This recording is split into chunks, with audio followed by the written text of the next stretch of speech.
આંગણવાડી મહિલા અને બાળ વિકાસ વિભાગ દ્વારા પગાર વધારો આખરે થયો જાહેર.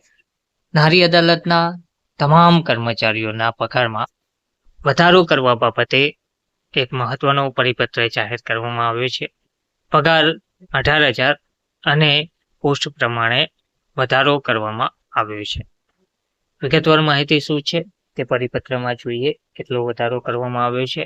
નમસ્કાર મિત્રો, સ્વાગત છે તમારું અમારી યુટ્યુબ ચેનલમાં. મિત્રો, નારી અદાલતના કર્મચારીઓના પગાર વધારા બાબતે ગુજરાત સરકારના મહિલા અને બાળ વિકાસ વિભાગ દ્વારા એક મહત્વનો પરિપત્ર પગાર વધારો કરતો જાહેર કરવામાં આવ્યો છે. જેમાં પ્રસ્તાવના જોઈએ તો નારી અદાલત મહિલાઓ માટે મહિલાઓ દ્વારા ચલાવવામાં આવતી બિન ઔપચારિક ન્યાય પ્રણાલી છે, જે મહિલાઓને ઘર આંગણે વિનામૂલ્યે પોતાના પ્રશ્ન કોર્ટમાં ગયા વિના નિકારણ લાવવાની તક પૂરી પાડે છે.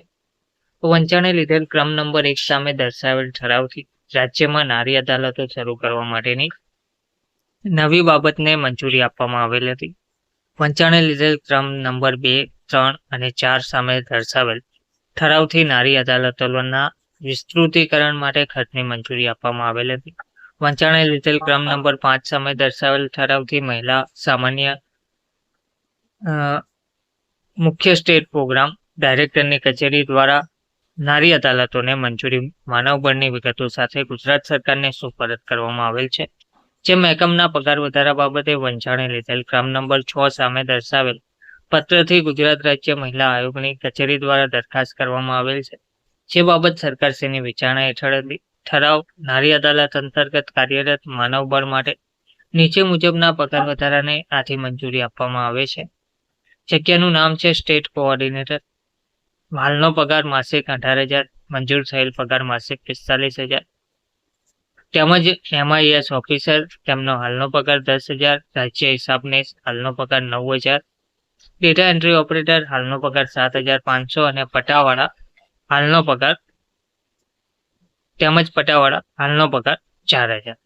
તો શ્રમ આયોગની કચેરીના ન્યૂનતમ વેતન ધારા મુજબ લઘુત્તમ વેતન વધારવામાં આવેલ છે. જેમાં જિલ્લા કોઓર્ડિનેટર જિલ્લા દીઠ 10,000, હિસાબનીશ કમ ડેટા એન્ટ્રી ઓપરેટર જિલ્લા દીઠ 8,000 અને તાલુકા કોઓર્ડિનેટર કેન્દ્ર દીઠ 6500 જેમનો હાલમાં પગાર છે, તેમને શ્રમ આયોગની કચેરીના ન્યૂનતમ વેતન ધારા મુજબ લઘુત્તમ વેતનમાં વધારો કરવામાં આવ્યો છે. તેમજ સ્ટેટ કોઓર્ડિનેટરને 18,000 થી સીધો 45,000 પગાર વધારો આપવામાં આવ્યો છે. આ અંગેનો ખર્ચ સદરે કરવાનો રહેશે. આ મંજૂરીનો અમલ તારીખ 1/8/2026 થી કરવાનો રહેશે. આ ઠરાવ વિભાગની સરખા ક્રમાંકની ફાઇલ પર નાણાં વિભાગની તારીખ 6/7/2026ની નોંધથી મળેલ મંજૂરી અન્યવે પ્રસિદ્ધ કરવામાં આવેલ છે. ગુજરાત રાજ્યના રાજ્યપાલશ્રીના હુકમથી અને તેમના નામે આ પરિપત્ર જાહેર કરવામાં આવેલ છે.